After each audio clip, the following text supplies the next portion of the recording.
America వైద్య రంగంలో ఒక చారిత్రాత్మక ఘట్టం ఆవిష్కృతమైంది.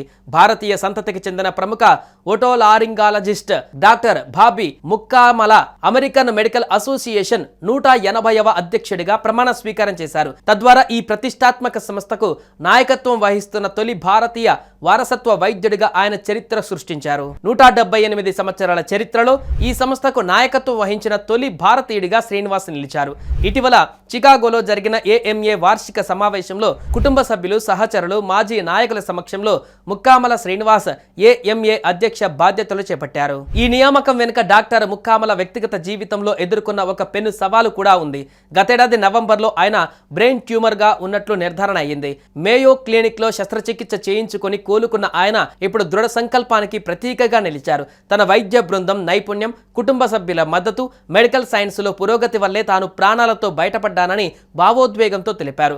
వైద్యుడి నుంచి రోగిగా మారిన తన అనుభవం ఆరోగ్య సంరక్షణపై తన దృక్పథాన్ని మరింత మార్చిందని పేర్కొన్నారు.